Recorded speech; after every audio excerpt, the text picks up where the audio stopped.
Thank you all for coming to the Domestic Hot Water Systems class.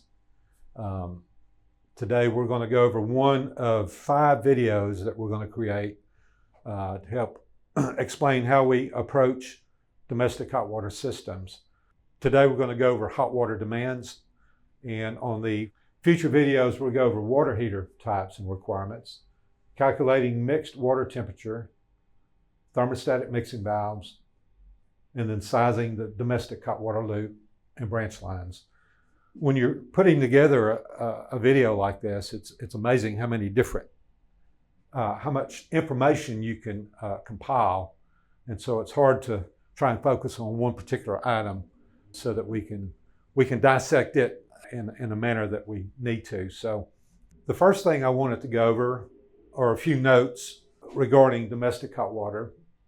Preferably request a dedicated water heater room when the water heater for low demand systems, sinks, lavatories, mop sinks, are larger than 50 gallons. The 50-gallon water heater is the maximum size for a lowboy style water heater, which we typically hang over mop sinks. And so if we obviously go over 50 gallons, then it becomes a tall water heater that cannot be hung over a mop sink. And so we want to try and find a dedicated space from the architect that we can place those in. Now, if there's no way for the architect to provide that, then we let the architect know and the owner know that you're going to have a water heater setting on a platform or a concrete pad that will drain to either a floor sink in the room or a mop sink for draining down the tank and the TMP valve. The next note, when hand washing sinks, lavatories are not present, the circulation pumps are only needed when the farthest fixture served from the water heater is 40 feet, actually 43 feet to be exact. So what I'm saying is hand washing sinks and lavatories require it to be within 2 feet. So it's going to be hard to maintain that if you have a water heater in a separate room. So in that case, you have to do a circulation pump. Electric water heaters over 55 gallons will require dual 6.1 kW heating elements operating simultaneously and served by a 3-phase power source. This is a Department of Energy requirement. And so before this requirement, on low demand water heaters, we used to specify 119 gallon, 3,000 watt dual element non-simultaneous heaters. And but now when you go over 55 gallons, then you have to do the 6.1 dual simultaneous. And that's important to know because you have to coordinate that with the electrical designer because it's a much bigger electrical circuit. Whenever a fire pump, and it's good to know because when you have a fire pump on a job, the only thing that can go in the fire pump room is the domestic booster pump. No other item can go in that room per the NFPA code. And then the last item is basically what we're going to go over today. There are 3 hot water system types that EMA designs, and we've established these callouts, and they're low demand water heaters, high demand water heaters, and then specialty water heaters. Does anyone have any questions? Okay.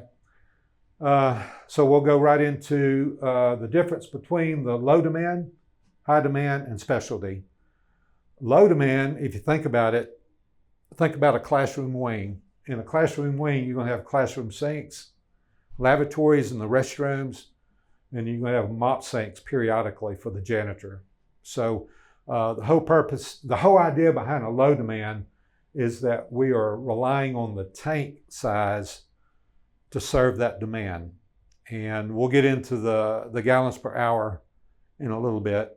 I don't want to get ahead of myself. And then on the high demand, you'll see that we still have sinks, lavatories, mop sinks listed under this description, along with showers, commercial washers, whirlpools, commercial dishwashers, 3 compartment sinks and 2 compartment sinks. And the reason they're still listed is because just because they're part of the low demand, they're still part of the high demand calculation, because you may have 20 lavatories, you may have 30 sinks, like in a whole classroom wing for science labs. And then the third hot water system design is specialty systems. And I call it that because it's specifically for science labs, chemistry labs, and biology labs, which involve lab sinks, emergency shower eye washes, and then we're still going to go and include mop sinks. Even though the mop sink drains to the standard sewer, the labs drain to the acid waste system, we're still going to need to provide a mop sink for cleanup for the janitorial folks to use. Okay, so let's look at the low demand. Low demand, like we said earlier, involves lavatories, sinks, and mop sinks. And I'm showing the gallons per hour that we use per lavatory, per sink, per mop sink. 3 gallons per hour for lavatory sinks, and then 20 gallons per hour for mop sinks. And again, in another video, we're going to get into the calculations of how this is, of how we size the water heater. But just think about when you've determined where you're going to have a low demand versus a high demand, and then obviously where you've got science labs, you're going to be able to calculate real quick how many lavatories you have, how many sinks you have, and how many mop sinks there are. And again, the goal, if we can, is to stay 50 gallon and smaller. You know, sometimes that warrants creating another hot water loop. And then if it becomes too costly to do something like that, then maybe we just bite the bullet and do a bigger gallon capacity and go with the 3-phase 12.2 kW heater. Okay, in the high demand, again, we have the same fixtures that were in the low demand, and we have commercial washers, full body whirlpools, showers, 3 compartment sinks that we have in kitchens, 2 compartment sinks that we have in kitchens, and then the commercial dishwasher. And as you can see, we've got the gallons per hour, and it's a real simple process on all 3 of these. I'll explain that it's a little bit different for the specialty, and I'll go over that. But basically what we're doing here is counting everything. There's no diversity. There's no demand factor that we use. We count once we determine what demand type we're dealing with, we count every sink, every lavatory, every item that you see for that demand, whether it be low demand, high demand, and then we come up with a total gallons per hour, total gallons per hour, total gallons per hour. On the specialty, again, this was for science labs, chemistry labs, biology labs, and we're counting all the sinks.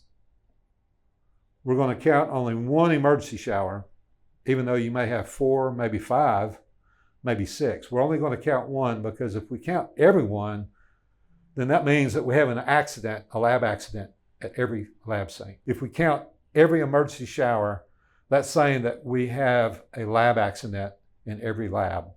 So there's a very good chance when you count the lab sinks, this is going to be your greater demand than 1 emergency shower. You may have 6 labs with 20 sinks in them. So that's 6 times 20, that's 120 times 3. So you're well over 100 gallons per hour.